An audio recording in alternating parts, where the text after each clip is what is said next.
In the middle of a live congressional hearing, Karoline Leavitt made her head go back to Africa under her breath. She didn't know her mic was on, but what Jasmine Crockett said in response left the entire room speechless and America watching with air inside.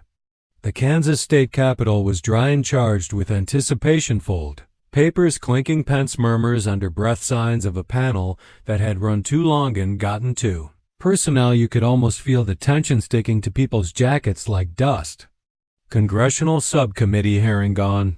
Education policy had dragged into its third hour and tempers were flaring. Representative Jasmine Crockett, sitting tall in a blue blazer, had been quiet for most of the last segment, not because she didn't have anything to say, far from it, but she was picking her moment. She always did. Across from her sat Karoline Leavitt, a television face on morning politics now, a senior aide on federal education reform, sharp-tongued, ambitious, and never one to back down. Today Thosh looked agitated, defensive, anything about being challenged decently by a black woman with presence rubbed her the wrong way. When Jasmine finally spoke, her tone was firm but level. So what you're suggesting, she said, glancing directly at Karoline's eyes, that schools in underserved districts simply aren't trying hard enough. Karoline crossed her arms, shifted in her seat. I'm saying standards have to be enforced across the board, no exceptions, but the board was never level. Jasmine shot back, keeping her voice steady. We can't talk fairness without addressing excess. Context matters. So does history. Karoline scoffed. Quiet. Live microphone in front of her was still on. That's when it happened. She leaned slightly to her left, not directly into the mic, but close enough. Her voice, moderate but crisp, bled into the speakers just enough to make the words unmistakable. Should just go back to Africa. Beat of silence, then a cough, a shuffled popper, a tightening throat somewhere near the back of the room.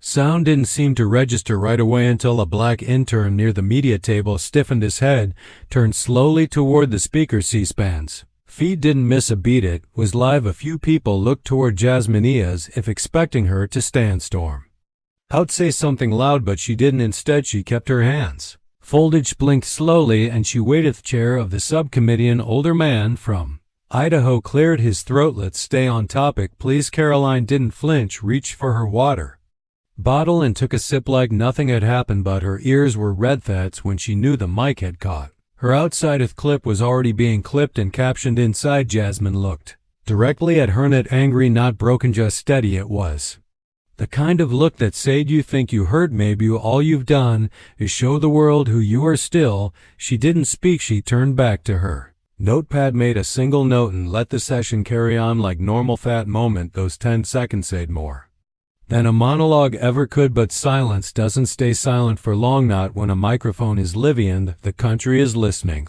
Clip hit the internet, or the panel session had even ended. Someone in the press box had recorded it on their phone, zoomed in on Karoline's face. Second the words left her mouth. Within 20-minute test phrase "go back to Africa" was trending nationwide. Hashtags piled up. Memes were already in circulation. The original video had been reposted, captions slowed down, analyzed, and debated in every possible way. Karoline's team knew it was bad the second they left the chamber. Her aide, a younger guy in a charcoal suit named Brian, walked quickly beside her. We've got to say it was misheard, whispered, shielding her from the cameras gathering at the end of the alley. Mumbled. Karoline replied in it, breaking stride, no one knows what I said for sure, but she was wrong. People knew it was too clear, too sharp, too raw. You could hear it in the way she said back. The pause, the irritation, dismissiveness behind it. They ducked into a staff hallway. Karoline pulled out her phone, already buzzing with texts from allies and party members. Some were furious, some were warning her, but none were defending what she said. A statement had to be crafted immediately. By the time the press team issued their first response, Miss Leavitt was misquoted to background noise and misinterpretations. Stands firmly against all forms of racism and BS. Public had already decided. People weren't just angry, they were disappointed, not just because of what was said, but because of how often things like this happen. Ed followed by excuses, deflection, and PR spin. Pattern was tired. People had seen it too many times. Meanwhile, Jasmine Crockett said nothing. Reporters followed her to the elevator. Asked Congresswoman, "Do you want to respond to Miss Leavitt's comment?" She glanced at them, then pressed the elevator button. Her reply was simple, not Yet did something strange. It lit up both sides. Her supporters called it graceful restraint. Their critics called it calculated theater inside a quiet cafe near the Capitol. 3 staffers for another representative around a laptop watching the clip again. One of them, a middle-aged white man with tired eyes rubbed his temples. "This is gonna go nuclear," muttered. "If she speaks, it'll be everywhere she's going to speak." The younger staffer said she has told you. Jasmine wasn't in a rush. Spent that evening at her hotel far from camera, sitting with her mother. Had flown in from Texarkana the day before. They had dinner in silence for a while. Then her mother said, "You're going to say something, baby." Jasmine looked out the window. City lights were flickering under a cloudy sky. "Yeah," she said, "but it won't be what they're expecting." Elsewhere, Karoline wasn't sleeping. She sat on her hotel bed, laptop open, watching cable news. Looped the clip again and again. Her phone buzzed with missed calls from party donors and former colleagues. People were jumping ship already, some saying she needed to go quiet for a while, others suggesting she offer a formal apology. But Karoline wasn't wired for humility in it. "Yet she misheard me," she said again, mostly to herself. Brian, still seated across the room, didn't respond. He just stared at her, not with judgment, just with worry. It wasn't just about her career anymore. At this moment was bigger than both women, and Karoline was beginning to realize he didn't control the narrative anymore, but power shifts when people least expect it, and Jasmine was about to take control in a way no one saw coming. Next morning, the Capitol cafeteria was oddly quiet. Cameras lined the hallway outside the press room, cords snaking across the tile floor. Porters sipped burnt coffee and kept one eye on their finesse. Something was coming. They could feel it. At exactly 10 o'clock, Congresswoman Jasmine Crockett stepped up to the podium alone. No entourage, no stacked flags behind her, no speechwriters in the wings, just her, a black folder in hand. In that same calm she carried in the chamber the day before the cameras clicked. As soon as she took the mic, she waited a second, not too long, just enough for people to focus. Then she opened the folder, looked at it once, and closed it again. "I was going to read something prepared," she said, "but I don't think I need." Tosh leaned slightly into the microphone. "What happened yesterday wasn't new to me." Her voice didn't shake. I didn't try to sound righteous or poetess. It just was present, measured. "I've been told to go back since I was a teenager, standing in a line at a store in Shreveport back then. It was an older woman. Whoa, didn't like how I looked her in the eye. I've heard it on airplanes, have heard it whispered in elevators, have even heard it in boardrooms. Show more politely phrase it so." No, I wasn't shocked. She paused. A few reporters shifted in their chairs. "What shocked me," she continued, "was that some people thought I should be shocked, like it was the first time something like this had ever slipped out, like this was some tragic accident in a world that usually runs on respect. That's not the country I've known." The room stayed quiet. No clicks now. No one dared interrupt. "I want people to understand something," she said. "When you tell someone to go back, you are not questioning their citizenship. You're questioning their belonging. Fire value their place at the table." She looked directly into the camera. "And I'm not going anywhere." There it waistline that punched through 1,000 screens bare. The press conference was even over it. Hidden classrooms and barbershops and back porches in towns that hadn't heard of Jasmine Crockett before, but knew that tone that resolves. Didn't cry. She didn't yell. She told a story. "One year my father took me to Washington, D.C. We stood outside the Supreme Court, and I remember him saying, 'This building belongs to you.' Till he was 11. I didn't believe him. I still have days when I don't." Exhaled. "But I came here anyway.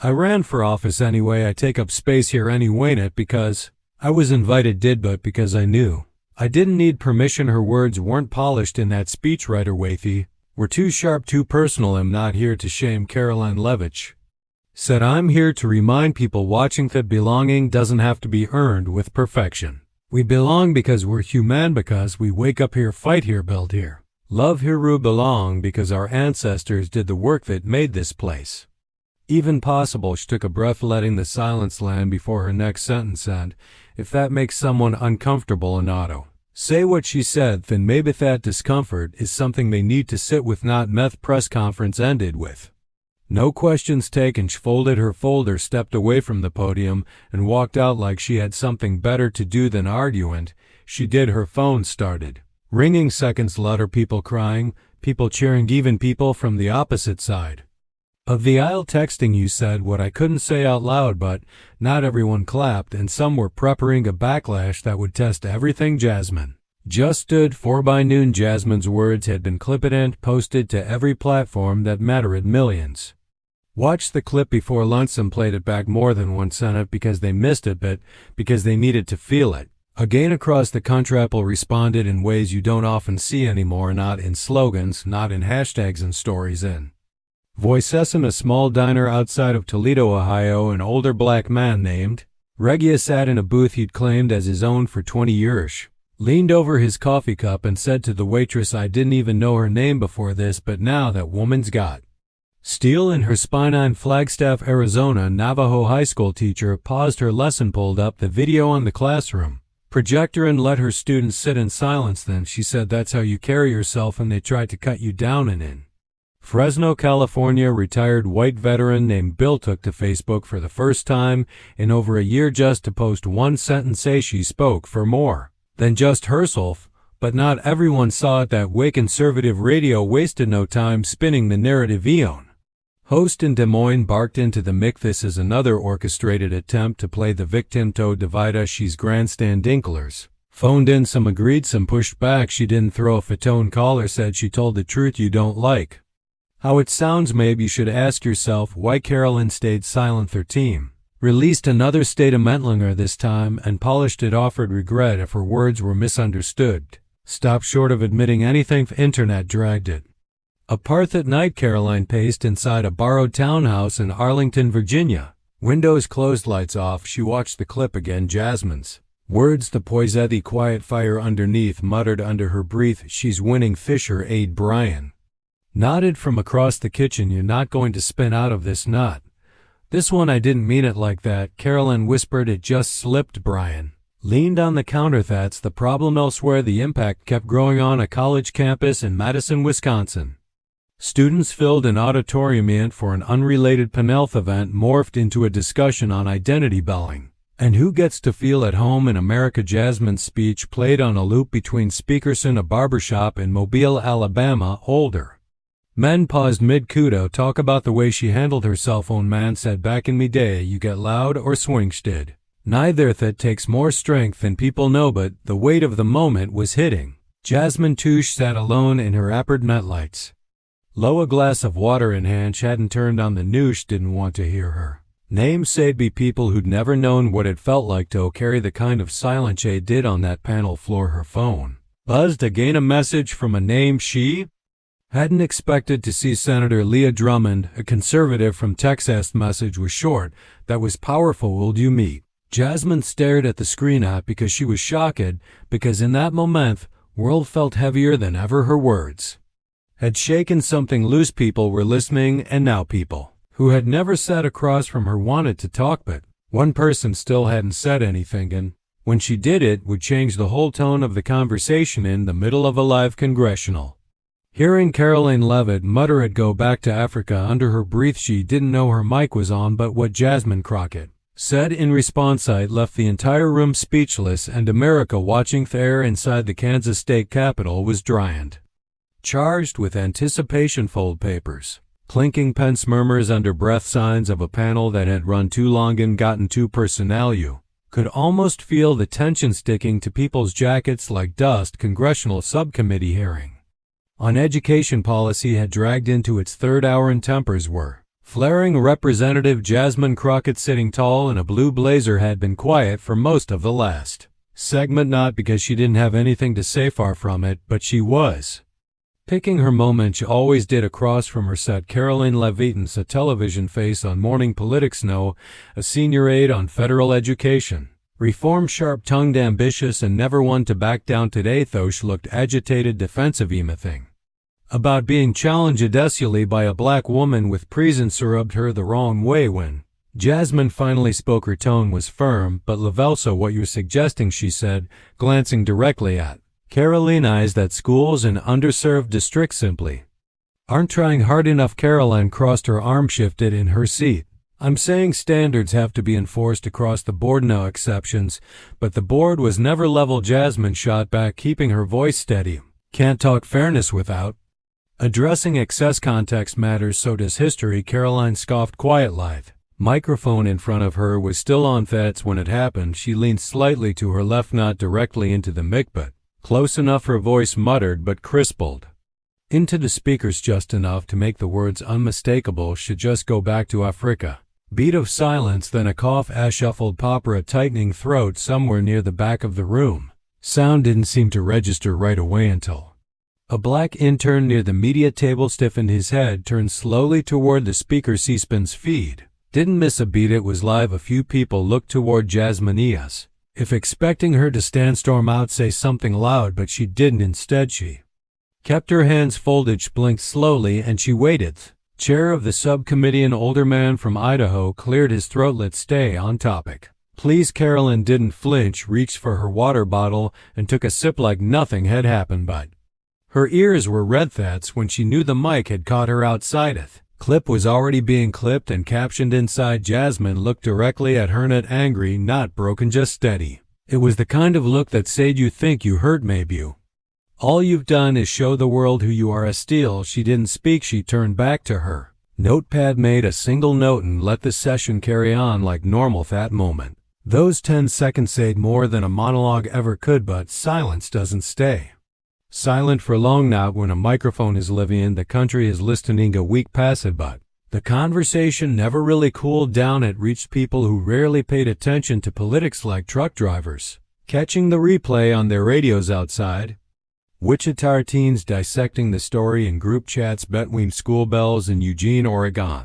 Moment had cracked something open. It just about race, about civility, about how quick we are to write people a fan, how rare it is to witness someone stand firm without firing back. On local television roundtables popped up experts analyzing Jasmine's speech, Karoline's apology, and everything in between. Some called it a master class in grace under pressure. Others said Jasmine let Karoline off too easy. One commentator on a late-night panel said there was no yelling, no theatrics, but somehow that made it hit harder. She didn't respond with anger, she responded with truth. Still, not everyone bought the apology. In Birmingham, a civil rights activist named Lori Price went live on social media. This isn't just about words, said, it's about the weight behind the man. Apology means nothing of the culture that created those words doesn't shift. Meanwhile, inside her quiet office, Jasmine sat reading handwritten letters, hundreds of them. One caught her eye. It came from a 5th grade girl in Boise, Idaho. She had drawn a picture of Jasmine standing at a podium with the words, "You talk like my mom." Calm but strong. That one stayed on Jasmine's desk, but she also knew the praise could fade just as quickly as it came. As spoke to a small group of interns later that week. No cameras, no notes, didn't aim to go viral. She told them, aim to go forward. This town will chew up the loudest person in the room. You win by being consistent. Honest human. Karoline, on the other hand, was still walking uphill. Foul. Her statement had softened some critics. Others weren't buying the shift. Protested up at one of her events in Sioux Falls, holding signs that read words have weight. Inside her hotel room that night, Karoline stood at the mirror wiping off her makeup. She looked exhausted. Brian, her aide, sat by the window scrolling headline. Is you going to keep doing? Pressy shook her head. No, I think I need to learn before I talk again. It wasn't a resignation, it was something else. Maybe the start of accountability, babe, just the sting of reality. The way she seemed changed, not transformed, but at least disrupted.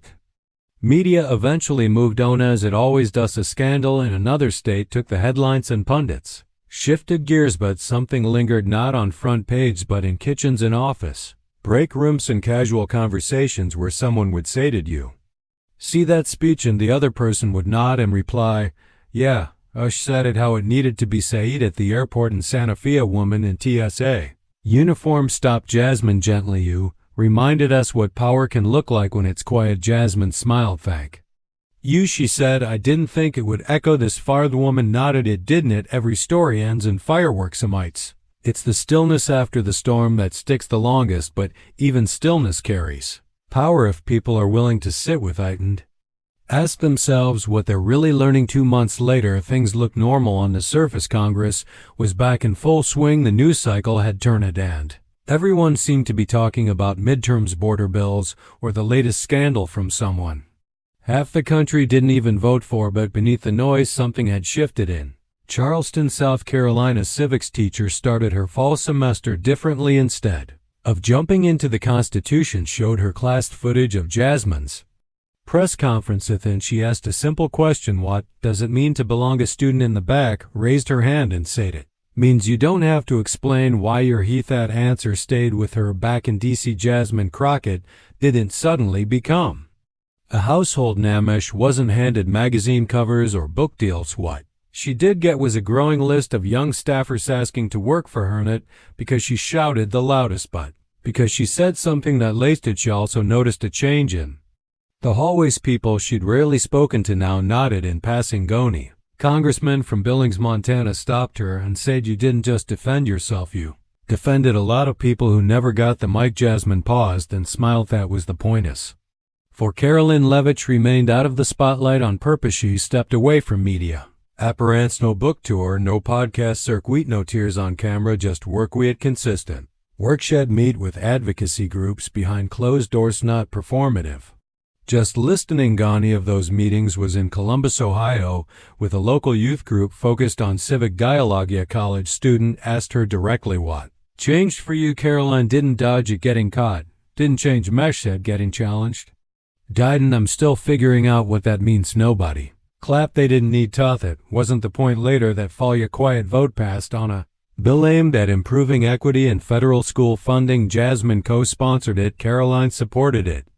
Toothy didn't stand next to each other. No photo op, no dramatic reconciliation, but they voted the same way. The detail didn't make headline as it wasn't flashy, but to the people who'd been watching closely, it mattered. What happened in that panel room wasn't just about a comment. It was about who we choose to be when we're tested. Jasmine didn't come out of the situation with more fame. She came out of it with more weight behind her voice, the kind that doesn't vanish when the cameras shut off. And Karoline didn't become a villain. She became a mirror, forcing people to ask themselves, "Show many times have I said something in the dark I wouldn't say in the light?" The truth is, this wasn't a story about a scandal. It was a story about a choice to speak up without screaming, to teach without shaming, to respond without reducing someone else to a mistake. In a time when everyone's expected to take sides, Jasmine chose something different. She chose clarity over noise, and that choice, it left an impression far deeper than outrage ever could. Some moments in politics